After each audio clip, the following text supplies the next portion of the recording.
Bem, voltando aqui, certo? A nossa parte de revisão, tá? Das matérias aí de terceiro ano, tá? E aquele apoio lá para o pessoal da escola, né?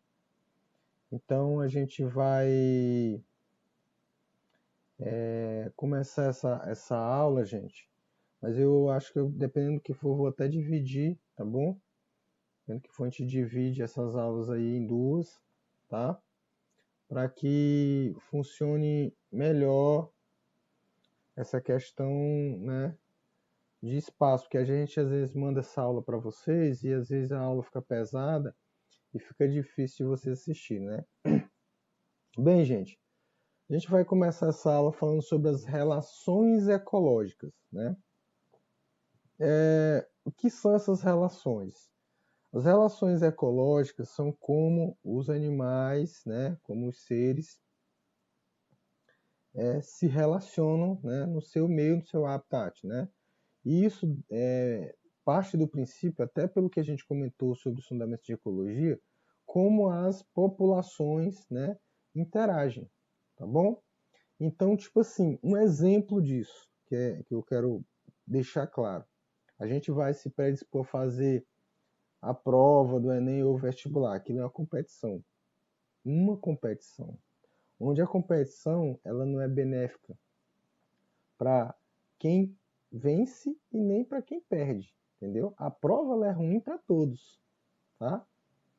Então é isso que eu quero mostrar e evidenciar aqui para vocês, que é um tipo de relação ecológica.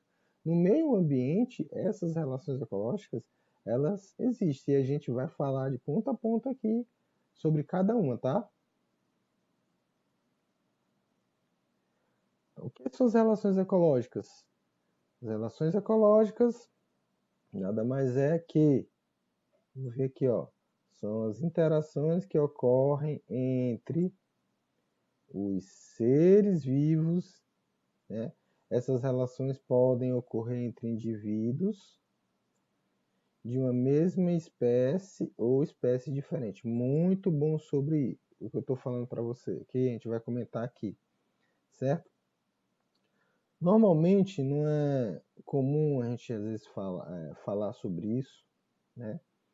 Mas entra muito nessas questões didáticas, mas devido eu já ter lido em muitas aulas e ter visto que a gente pode dividir também essas relações em relações de grupamento, né? Onde está todo mundo junto, as relações de recursos, onde o pessoal fica, né, vivencia aquele recurso ali, ou água, ou enfim, ou relações unilaterais, entendeu? Então, eu vou comentar ponto a ponto aqui, a gente vai passar aqui para a gente poder compreender melhor, tá bom? Vamos lá. Essas relações harmônicas intraespecíficas, né? O que é essas relações harmônicas intraespecíficas? São relações, gente, intraespecíficas de espécies diferentes. Vou botar aqui, ó, igualzinho e fazer diferente, ó. Certo? Significa o quê? Ou melhor, deixa eu corrigir, desculpa. Intraespecífica é de espécies semelhantes, tá? Vou passar uma borrachinha aqui, me enganei aqui. Vou passar uma borrachinha, para não ficar feio, né? Então, gente,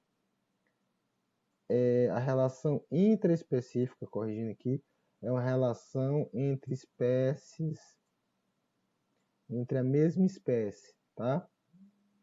Então, o que acontece? O que eu queria falar era, como a gente estava falando, né, gente? Eu estava falando aqui que as relações harmônicas intraespecíficas são na mesma espécie, né? Então, harmônico significa que há uma harmonia, um equilíbrio, certo? Onde nenhum prejudica o outro. Então, ambos ganham, certo? Ambos ganham nessa relação. E as colônias, elas trabalham em conjunto, num propósito só. Um adquirir alimento, adquirir nutrientes, né? tudo é colaborativo. Então, há uma ligação, como fala aqui, uma ligação física, né? Então, assim, nessa relação, há vantagem para todos. Por isso que ela é uma relação harmônica, certo? Tá aqui, ó. A gente pode ver aqui, né? Os corais, né? Que eles trabalham em prol deles mesmos, né? Então, nenhum agride o outro, ok? Agora, na sociedade, né? O que é a sociedade? A sociedade são grupamentos, né? A gente pode falar aqui, onde não há uma ligação física, cada um tem uma função, certo? Dentro daquele grupo, né? Um faz aquilo, o outro faz aquilo, como for uma sociedade. Há o engenheiro, há o médico, cada um tem uma função. Dentro da sociedade, no aspecto de meio ambiente, de ecologia, então a sociedade, os indivíduos trabalham em prol da sociedade, né? Então há um aspecto de ganho energético, alimentar, em prol da sociedade positivo, certo? Então, ambos ganham nessa relação, ok? Não há perdas, tá? Eles trabalham, né, numa forma de conjunto que todo nutriente, todo alimento, tudo que é colaborado de forma a propiciar o desenvolvimento daquele grupo. Aí a gente vê isso aqui nas abelhas, né? Nos cupins, tá? Onde há uma divisão bem clara dentro do grupo, né? Onde a gente vê aqui pela imagem aqui, a gente pode olhar aqui que tem a rainha aqui, né? Ó, certo? Aqui o operário, como mostra aqui, ó, tá? Há divisões bem e o zangão aqui, ó. Ok?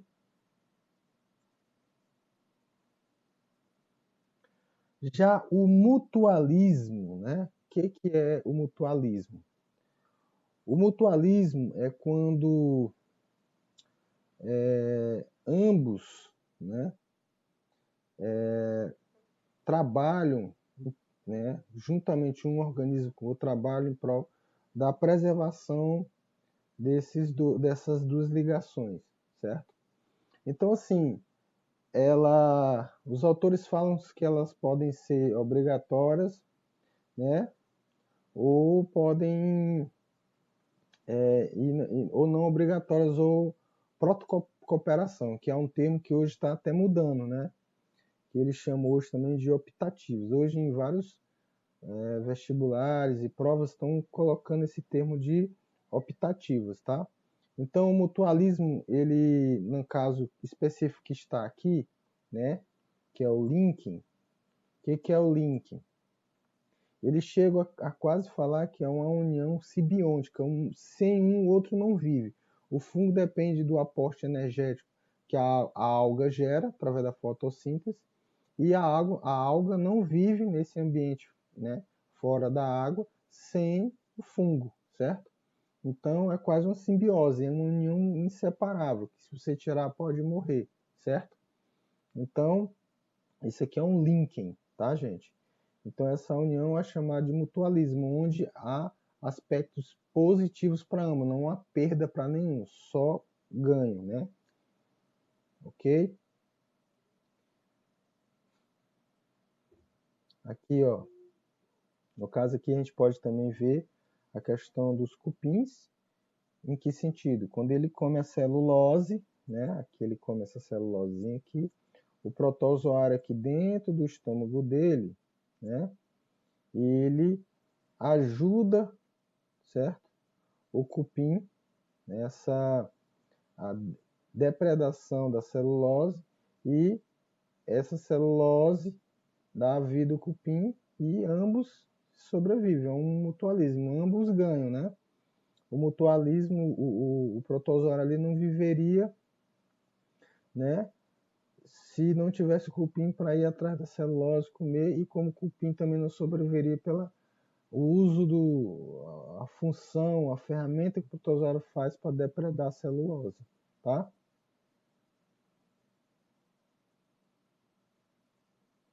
E aqui, né, a gente vê também as micorrizas, né, que ajudam aqui as raízes do fungo, né, a levar nutrientes, é um mutualismo conjunto aqui, tá? E a gente vê que isso é muito positivo para ambas, tá bom? Gente, como eu havia dito, né,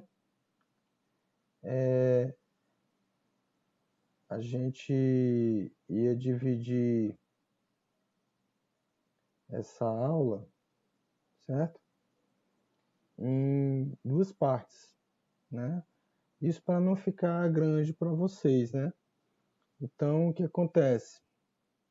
Eu vou dar início aqui agora a outra parte dessa aula sobre relações ecológicas, né? A gente falou como essas relações podem ser, né, positivas ou negativas, né?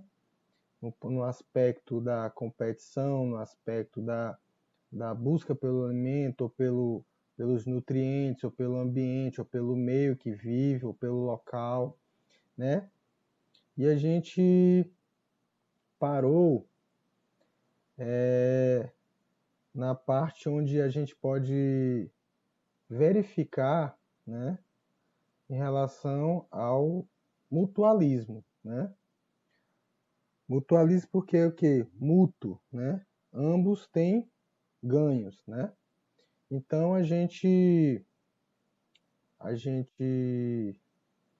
tinha ficado aqui nessa parte, né? Comentei para vocês sobre os linkings aí, né? Que há uma ajuda intrínseca entre o fungo e a alga, né? Então há aspectos positivos para ambos, nenhum dos dois sai perdendo nessa relação, né? Falei aqui do cupim, né? Que o protozoário ele ajuda na digestão da celulose, né? Que ajuda também o cupim. Então é uma relação, tá bom? E aqui as micorrizas, né? Em relação aos fungos também, né? Ela absorve, dá nutriente ao fungo, e o fungo também absorve, há uma troca, né, de nutrientes entre esses dois organismos aí, né? E agora a gente vai falar sobre a protocooperação. Foi como eu falei para vocês, que a protocooperação, em algumas provas, em algumas instituições, elas já não cobram mais essa protocooperação, elas chamam de mutualismo optativo, né? O mutualismo obrigatório foi o que a gente comentou, e agora esse é o mutualismo optativo, certo? Optativo, por quê? Porque nessa relação, gente, os dois saem ganhando, certo? Só que cada um tem uma vida independente, né? No caso desse mutualismo, onde eu tenho, né, o peixe palito e o crocodilo lá no Nilo, né? Que é esse caso aqui, certo? O peixe palito, ele tem uma relação com o crocodilo positiva. Por quê? Porque o crocodilo ele come muitos animais, carnes, né? E, e carcaças, enfim, onde ficam presos nos seus dentes, certo? Resto de carne aqui, ó, certo? Restos de carne, tá? Que esses restos de carne podem prejudicar a dentição do crocodilo, né? E trazer muitos danos. Aí o que acontece? Aí o peixe palito ele vem, senta aqui na boca, o crocodilo fica com a boca aberta, ele entra, ele espeta essas carnes, que para ele também é bom para ele, é bom, como eu falo, para ambos, né? Mútuo. Porque o crocodilo ele tem seus dentes limpos, certo? Não prejudica sua dentição. E o pássaro palito ganha também em que sentido? Ele ganha porque ele come essas carnes aqui. Então, ambos têm benefícios, né? Ambos saem ganhando. Como aqui o garço ou o pássaro que come, né, os carrapatos do boi, ambos têm benefícios. Ele ganha porque tira esses carrapatos e o pássaro ganha porque se alimenta dos carrapatos, né? Só que ambos têm uma vida, né, diferente um do outro. O pássaro palito ele pode viver sem um crocodilo, como o crocodilo pode viver sem um pássaro palito, como aqui também o peixe palhaço e as anêmoras aqui, né? Um pode viver sem o outro, tá? Então, são casos de, eles chamam nos livros de protocooperação, mas hoje já se fala em mutualismo optativo, ok? Agora a gente tem o comensalismo, certo? O comensalismo, gente, é uma relação, né, entre animais onde um dos animais se aproveita dos restos alimentares do outro. É como se eu estivesse comendo um pão aqui, o pão caísse, né? E a formiga pega. Para mim, não faz diferença, certo? Diferença nenhuma. Do mesmo jeito que acontece com o tubarão aqui e as rêmoras, né? O tubarão aqui ele come comida dele e o que sobra das rêmoras se alimenta. Para ele não faz diferença, mas para as rêmoras é o seu alimento, certo? É o que ajuda elas a sobreviver, tá? Aqui, ó, ok?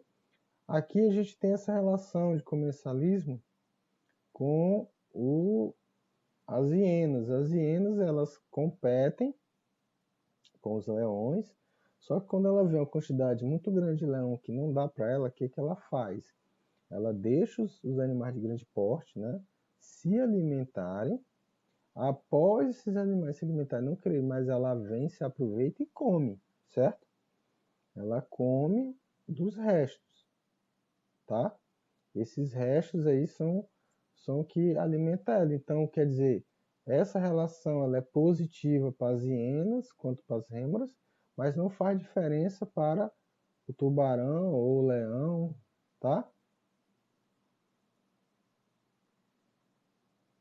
E aqui a gente tem o inquilinismo, certo? O que é inquilinismo? Inquilino é viver sobre, né? Então,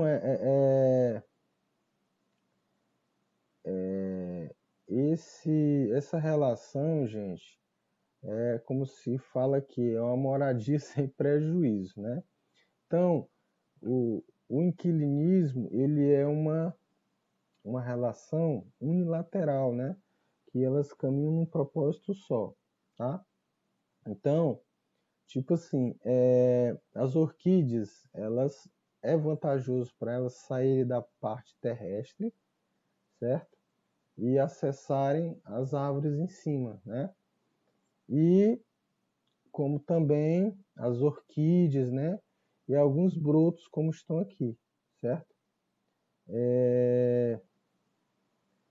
Tem relações, né?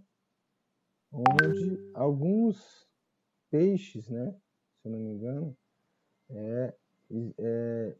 se habitam ou usam moradia outros peixes, né? Foi o que tá aqui comentado, né? Mas enfim, a maioria dos inquilinismos assim, a gente observa, que eu observei aqui, são mais de plantas, como as samambaias também. As samambaias, elas não parasitam a árvore que ela está, elas simplesmente se enraizam ali, mas as raízes são independentes, né? Elas não parasitam a outra, como muitas plantas se envolvem nos galhos das outras, né? Como o próprio maracujá, né? Ele se usa dos seus talos para se envolver em outros, mas ela não se alimenta das seivas, né, da outra planta, são independentes, tá bom? Isso é inquilinismo. Então, quer dizer, para um não faz diferença, são as aves, são as que recebem o inquilino, e para as que estão ali vivendo é positivo, tá? E temos também as relações desarmônicas, né? As relações intraespecíficas, né?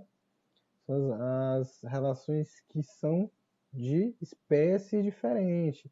Lembra que no início eu tive aquele errozinho, né? Mas nessa relação aqui é de espécies diferentes, tá? Então, por quê? Pelo espaço, pelo alimento, pela fêmea, como está aqui, ok? Então a gente olha aqui o canibalismo. O que é o canibalismo? O canibalismo tem uma diferençazinha clássica aqui, porque o canibalismo, ele diferente dos outros, ele acontece pela mesma espécie, tá? Mesma espécie, é um pouco diferente, mas por quê? Porque, de uma certa forma, é positivo, né? Positivo para a fêmea, né? E negativo para o macho, certo? Então a gente tem aqui o louva-a-Deus fêmea, onde ele, quando coabita com o macho, né? Ela devora o macho, como a viúva negra também, né? Então, por quê? Tem até uma explicação básica para isso, né? Por quê? Porque como ela não vai caçar e ela vai passar um longo período de energia, depositando energia para sustentar os ovos, ela precisa da primeira caça. Então, a primeira caça normalmente é o macho, tá? Então, esse é o canibalismo. A diferença aqui dessa relação aqui é a mesma espécie, ok? E em relação também desarmônica tem a predação, onde, né, a perda é para a presa, né? O predador é que ganha, a gente sabe disso, né? E quem ganha aqui é o predador e a presa perde. Então é uma relação desarmônica, tá? E entre espécies diferentes. Temos o parasitismo, né? Onde no parasitismo a gente o animal ele alimenta-se e mora, mas não é interessante para ele matá-lo, como está aqui, né? Interessante é mantê-lo, certo? Então, um animal vive às custas do outro, tá? Então, nesse parasitismo, há o ganho, né, do parasita e a perda do parasitado. E há uma diferença, existem os ectoparasitas, que são aqueles que ficam fora do corpo, e os endoparasitas, ok? Temos aqui a competição, certo? Só que aqui a gente tá mais, mas como eu falei para você, nunca é mais, sempre é menos para ambos, né? A competição interespecífica, porque a competição na questão do alimento, um às vezes ganha, o outro às vezes perde, como está aqui, mas nem às vezes há perda para os dois. Vamos dizer um exemplo, que um macho, né, leão, os dois lutam pela fêmea, né? Aí um machuca o outro, os dois desperdiçaram energia e força. Alguém ganhou? Ninguém ganhou, certo? Eles lutaram pela disputa ali de como macho alfa, né? Então os dois ali não ganharam nada, né? Mas há também a questão do ganhar e perder, né? Pode haver possibilidade de ganho como também de perda, mas há também relações totalmente de perda para ambos. E temos o amensalismo, gente. O que é o amensalismo? O amensalismo é quando uma substância, um componente químico, ele age inibindo o outro. Acontece muito isso com o eucalipto. Ele joga as folhas, e como o eucalipto é rico em certo tipo de álcool, né, ele cai e não deixa que as gramas se desenvolvam, certo? Então, é uma forma de uma substância conter outra. A gente vê isso também no próximo slide, a questão da penicilina também. Ele inibe crescimento de organismos vivos, tá? Aqui, ó, tá bom? Então ele mata, o fator da penicilina, ele mata organismos vivos, então ele inibe. Isso é um amensalismo, é uma relação também. Eu agradeço a todos aí, muito obrigado, ok?